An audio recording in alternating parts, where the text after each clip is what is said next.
What's going on, everyone? Austin John Plays here, and today we're going to be taking a deep dive into the Pokemon Legends Arceus trailer that released today, September 28th, 2021.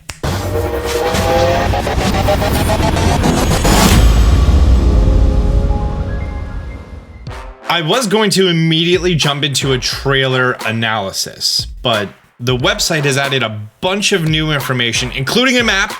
I get very excited about maps, including a brand new map that we haven't seen anywhere else, very different from everything that we've seen before, a lot more detail, a lot more story explanation on things, and so much to go over. This video, we're going to be focusing on a lot of the details that have been added on the website before we go into an analysis trailer. These videos are important so that we can fully understand the analysis. If you are here because you watched the analysis trailer and I sent you here, then you're going to be enlightened on a lot of things. Let's get into it. First of all, this brand new Pokemon that we did see in the leak before it even went out. We only saw a very blurry screenshot of it, but here it is in full res detail. And I mentioned its similarities to Genesect, but as we could clearly see on here, Kleavor is an evolution of Scyther. Special minerals found in the Hisui region cause Scyther to evolve into this Pokemon. Parts of his body have hardened into stone. The stone parts often get chipped during fierce battles, and Kleavor that have survived many battles will display larger chips across their body. However, the chips actually make these stone parts sharper, increasing their slicing power. It is said that the people of Hisui once used pieces of the stone that had fallen from Kleavor to craft tools. Because they don't have refined metals, because you know, ancient times, we have this Pokemon. Instead of Scissor being part metal, it's part rock. Get it? I get it. It is bug and rock type. That makes it the same typing as like Crustle, Shuckle, and I guess you would also consider Anorith in that same category. It attacks with its axe-like arms. Even a casual swing from one of Kleavor's large axe-like arms is capable of delivering a devastating blow, dealing massive damage to the hardest of opponents. Kleavor uses its arms to carve symbols into tree trunks and even chop down trees to mark its territory. If you come across trees with markings made by a sharp blade or a row of trees cut down in a crisscross pattern, it could be the doing of Kleavor. That is all there is on this Pokemon. Axe Pokemon, Bug Rock, 5'11". He would do well on Tinder, 196 pounds, slender boy. But yeah, we have confirmation this is a Scyther evolution. It's unknown at this time if we're actually going to be having Scyther, or if it's only going to be this, but it sounds like we are going to have regular Cantonian Scyther, and this is now a regional evolution. Kleavor was introduced us in its what I have been calling Fury form. It's called a Frenzied Pokemon. I was very close for guessing, okay? Lord of the Woods, Kleavor, as opposed to Lord of the Mountain, this is Lord of the Woods. We also see these items. This was thrown directly at Kleavor once its health bar was down, and I'm guessing this is some sort of powder to calm the frenzied Pokemon. Let's actually read this because I'm sure this is going to explain it right here. The bodies of frenzied Pokemon grow in size and shine brightly. Simply defeating these Pokemon in a Pokemon battle will not calm them. To quell them, you have to hit them with Balms made from these noble Pokemon's favorite foods. So as we have seen before, you will have a Pokemon's Pokedex entry saying the Pokemon's favorite foods. Okay, I found it. Thank you, Austin, for spending so much time on this one screen. You made it very easy to find. Preferred foods, we could see that out of the 5 different things, we have mushrooms, a wheat-based thing, a berry-looking item, and 2 things that are currently grayed out. That was it. Got it. So apparently the preferred foods is a important mechanic for learning how to make a Pokemon's Balm. Dodge attacks and throw bombs. It won't be easy to hit a rampaging noble with bombs. They will relentlessly unleash powerful attacks at you. The moment you see an opportunity, hit them with as many bombs as you can. Just like throwing a Pokeball, aim carefully. We could also see here that we have the Forest Balm, and we have an unlimited amount. Maybe this is just for a tutorial or the first one. Oh, we have Z-targeting.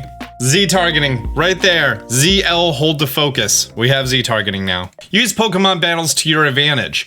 While nobles are formidable opponents, defeating them in battle will cause them to be temporarily dazed, making it easier for you to hit them with more bombs and gain the upper hand. Okay, so apparently this meter up here is going to be for the Balm. And you have to hit them with enough Balms to bring this all the way down. But you can throw in a Pokemon and hit it with an attack, and that will stun it. That's a separate meter. When Oshawott was thrown out, Oshawott was hit with a major attack. By the way, it's weird that we're seeing a level 16 Oshawott, which is now leading me more and more to believe that we are getting regional evolutions of those 3 starter Pokemon. Kleavor still has full health. Now's your chance to throw some Bombs. Apparently Oshawott did a good job, and now you can throw Bombs while it's dazed. Got it. Continue on with story elements here. We have May or Mai.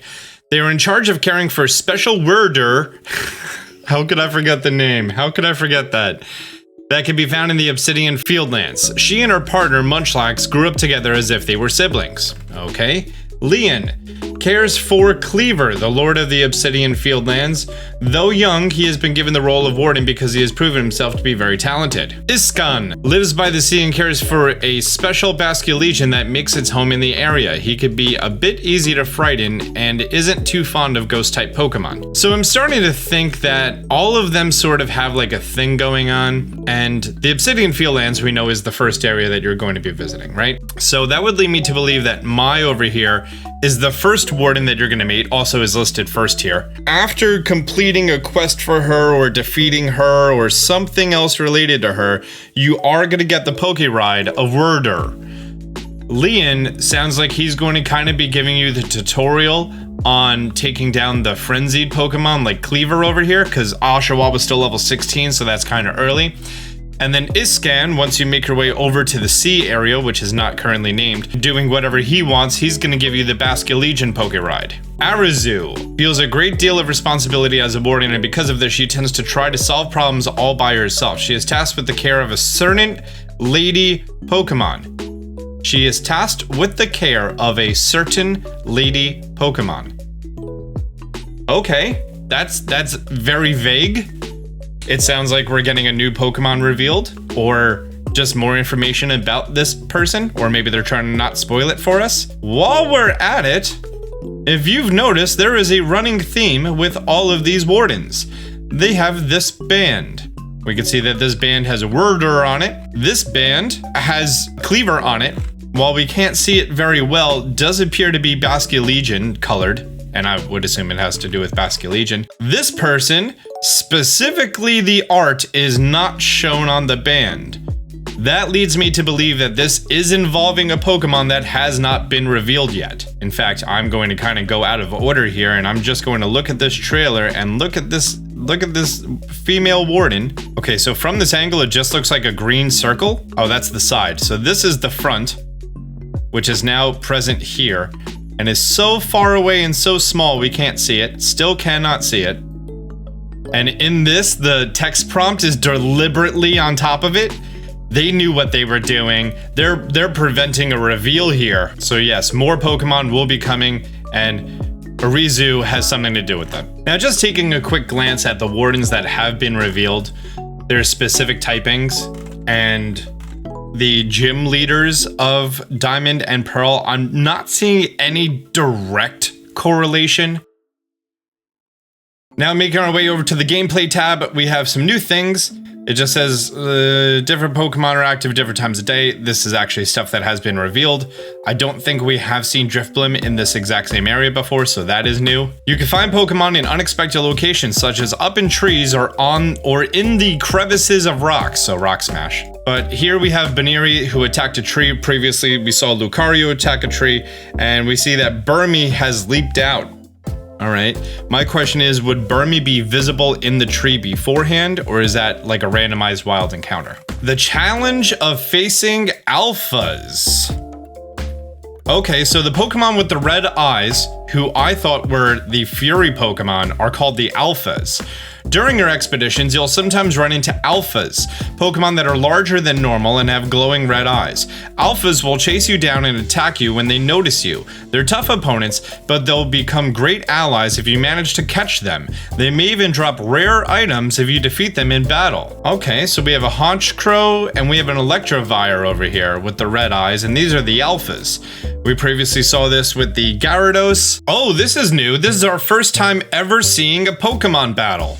in this game. That's such a weird sentence. First time ever seeing a Pokemon battle. Pokemon battles against other people. The mingling of people and Pokemon is still not the norm in the Hisui region. People who live alongside Pokemon are rare, and people who lead their Pokemon in battle are even rarer. However, some people, such as certain Wardens, have forged strong bonds with Pokemon and may challenge you to a battle. Okay, so we can see the Munchlax battle over here, and you have a Cyndaquil who's level 13, still not an evolved Pokemon. I now have so much more of an appreciation for this map, now knowing that it's kind of based off of the views of Japan art style. Love it. All right, so we have some new stuff here. Pokemon blessed with a mysterious power, and we see Wurdur over here, and then we also see Stone Scyther. How am I already blanking out on this guy's name? Because I just woke up. This is Kleavor. There are special Pokemon in the Hisui region that have received a mysterious blessing. Some of these Pokemon, known as Nobles, like we saw with Kleavor over here, are particularly powerful, while others are said to willingly assist the people of the region. Like the Poke Rides, got it. Your encounters with these special Pokemon will be a key part of your story.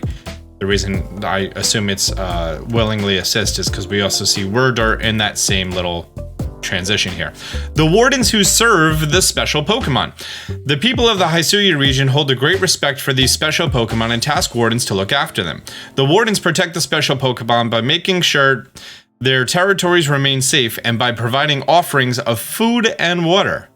Alright, so the Wardens are the caretakers. We have down here riding Pokemon across untamed landscapes, and we can see this guy with the big old flute over here. During your adventure, you'll receive the Celestica Flute. I almost said Cresselia. The Celestica Flute. You can play the flute to summon special Pokemon that will let you ride them. Okay, so this is now your Ocarina of Time. Got it. Riding these Pokemon on land, across water, even through the skies will help you more freely explore the Hisui region. Wurdur. We know all about Wurdur. Wurdur has a dash that lets you move faster, and it can jump. This is now your Epona. Got it. Basculegion is able to launch itself from the water's surface, letting you leap effortlessly over obstacles in your way. So Basculegion can hop out of water. That's neat. We're also seeing some in-game screenshots, and we can see here we have a Wurdur icon with a little plus symbol. So maybe that's how you dismount, or maybe there's options involving Wurdur. Same thing over here for Basculegion. It does appear that in the middle of throwing this Pokeball, this option is grayed out, and then while just kind of jumping and hanging out, it is available. We did get to see that Hisuian Bravery can it's a full motion system, so not only left and right, but we can fly up and down. We also see that during both of these screenshots, we do have the option being highlighted. Crafting, there's nothing new on the crafting page here. We knew about the smoke bombs. I don't remember this symbol because it kind of looks like a Metagross's face, but with a little poison icon on it. Here we go. Your ARC phone will be your guide. Okay, so there's no Rotom because, you know, that's an electronic, but here's a cell phone. I don't know how I feel about this. Previously, it was just on the left. Yeah, this is actually the icon right here. This is what the icon used to be, which it looked like a really basic phone with 3 little icons. We thought maybe that was your Pokemon and everything. But as we could see in the newer screenshots, that has developed to be this very gothic looking phone shaped after Arceus. Early on in your adventure, you'll receive a device called the Arc Phone. Its distinctive appearance might lead you to suspect it has some connection with the mythical Pokemon Arceus. You don't say. Spoilers, thanks website. This device appears to contain some sort of strange power, and it seems will help you guide you on your journey. Look at this picture I took of my grandkids. Oh, this is very new. I want to blow this up. Okay, we have what looks like a new look at the in-game map. As opposed to before, guys, I'm so excited for this game. I really am. Like, this, like, I'm getting, like, pre-Breath of the Wild vibes right now. Okay, so we previously saw this map, right? And we know that this map is related to the Wormpole quest. And this is the location of Wormpole, right? In the Flatlands. And now we're seeing this image. We also see that the left remains the same, so they did have the whole Arceus phone set up at this point. The top remains the same. So it's just a question of, is this a different map related to this quest? Or they've completely revamped the map to be much more detailed. It also looks like we have small sub-regions of each area. So the cursor moves and it highlights this circle lake. This circle lake, this island, and the surrounding grasslands. We also know that the big tree is going to be over here, right? Looking at this map, this small island is its own thing. This big island is its own thing. This circle lake, which may house one of the lake trio, is its own thing. And this area is broken into so many small areas. Supposedly, this is going to be a separation of the wild Pokemon that you're going to be encountering. There's also a variety of icons here. We see this little tent with this weird looking F thing. Feather. I think this is confirming fast travel for us. If we look at this, that definitely looks like a fast travel icon. I don't know what the music note could be. No idea. We also see what I'm now calling the fast travel icon. It also looks like the camp. So I'm still gun-ho in believing that we can fast travel to the different camps. You pull up this map, you highlight it, you fast travel, you're good. We can see that there is a frenzied Pokemon over here, possibly an apricorn tree, another apricorn tree, a berry bush. No idea what the Pokeball could be.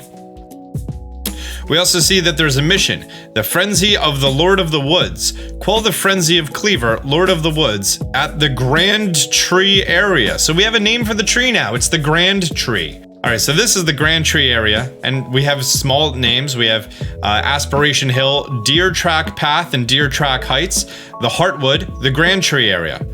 Oh, so there's a different frenzied Pokemon. So here's the Grand Tree area. We have some sort of, this kind of looks like quartz or something.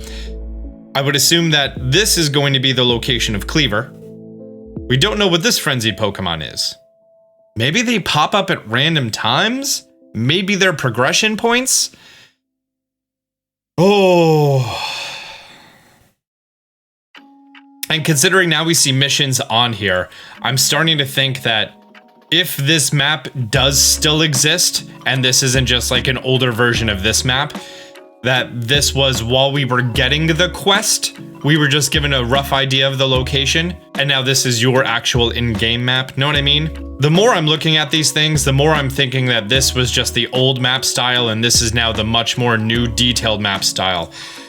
Oh, I love this. This is a Breath of the Wild map. I'm sorry I'm talking about this map so much and I'm getting so excited for it, but like, look at this, okay? This is a Pokemon map. This is, oh, it's a Pokemon map, it's so nice. This is detail. This is an Assassin's Creed map, okay?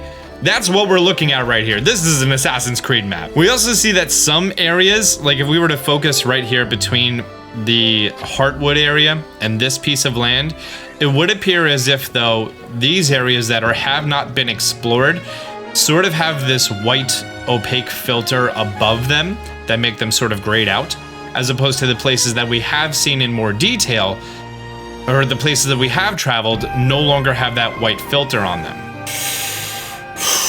Getting excited, getting very excited. Okay, thank you, website. This is why we do the deep dive, boys and girls. Okay, and then also facts of Jubilife City. Just the right look at the Clothier and the Hairdresser. Clothier is a weird word. I don't know if that's a real word or if that's something made up for this game. I've never heard of Clothier. You can change your outfit and hairstyle in Jubilife Village. At the Clothier, you can obtain everyday kimonos as well as fancy suits, hats, and even masks. Okay, gotta stay safe, social distancing. Get your hair styled and colored at the hairdressers. Mix and match your clothes and hairstyle to create just the right look for you. So as we saw before with the scissors, we were kind of on the fence between this is trainer customization and Fufuro hair cutting, maybe both. But now we have confirmation. This is where you can go and cut your hair. It looks like you're also gonna be able to color your hair, and this is the Clothier. I just find that word funny. I also love the style of this house now that they're fleshed out a little bit more. And we could see pattern kimono, stars 1, stars 2, stars 3. So it looks like there's a lot of options here. We're also not seeing these prices. We can see that there's hats, tops, bottoms, full outfits, shoes, and then glasses, so we could assume accessories. Okay, that's neat. And here we see a whole bunch of styles. We see a bright purple suit, a crow gunk hat. Love it. Take pictures at the photography studio. Change the background and look at the photo, strike pose. Okay, we've seen this a little bit, and until there's really more to go over, Oshawott is one of your starters. I'm still really gung-ho that we're having regional evolutions of these three. Okay, I'm really pushing toward that. One of the starters of Diamond and Pearl, but not one of the starters of Legends Arceus. And it makes sense that, you know, the starters of Diamond and Pearl are going to be native to this region, because this is going to end up becoming the region that Diamond and Pearl is going to be in. Hisuian Growlithe, Heracross, and then Roselia over here on a fancy bench. Why are we seeing Heracross though? I don't know, that's a weird choice. I don't know if this is just a random Pokemon chosen, or if this is for a reason. But here, look, we have Rowlet, right? One of their starters of the game. We see a non-starter of the game, but starter Pokemon in its full form. They're teasing us. They're teasing me. They are teasing me. We're gonna have Hisuian, not Dartrix, Robin Hood. I just named it Robin Hood in Sun and Moon. Is it sad that I remember my Pokemon's nickname? Decidueye. Yes, I remember my Pokemon's nickname more than I remember the species name. This is why I shouldn't give my Pokemon nicknames. The general store and the craft works. Okay. If you use all your items on a previous excursion, you can replenish your supplies at the general store or make new items via crafting. You could also buy new crafting recipes and materials from the craftworks. You can buy crafting recipes. Okay. So I would be led to believe that after certain progression points, like in the original games where you buy Great Balls and Ultra Balls, you can now purchase these new things that you're going to be able to craft different things. There's the crafter, the craftworks, and here's the general store. Leave Pokemon you caught at the Pastures. Is this the daycare? This looks like the daycare. You need to catch a lot of Pokemon to complete your Pokedex, but you can only take 6 Pokemon with you at a time. Choose the right Pokemon for each mission before heading out. Oh, this is your PC! There's no PC yet. The Legends Arceus is a weird thing. It's from the gods, that's fine. But this is your PC. It's the Pastures. Why is Onix so small? What, you're gonna put a whole bunch of Pokemon in here and you're gonna see at random times like some are just kind of hanging out doing stuff? Oh look, Rapidash, fire Pokemon confirmed. Well, there you go, guys. That's a whole bunch of information on the website, including that map that is near and dear to my heart now that it looks like Assassin's Creed, and I love that, or Breath of the Wild, or some love child of the two. We learned a lot from this website. I'm still going to need to do this analysis video of the trailer with all the new information that we've learned. And I'm probably gonna put that out later today and save the BDSP stuff for tomorrow, because that just kind of makes the most sense in my head. Well, guys, if you've enjoyed the video, do me a favor, hit the thumbs up button down below. If you're new to the channel, be sure to subscribe, turn on notifications. Until next time, Austin John out.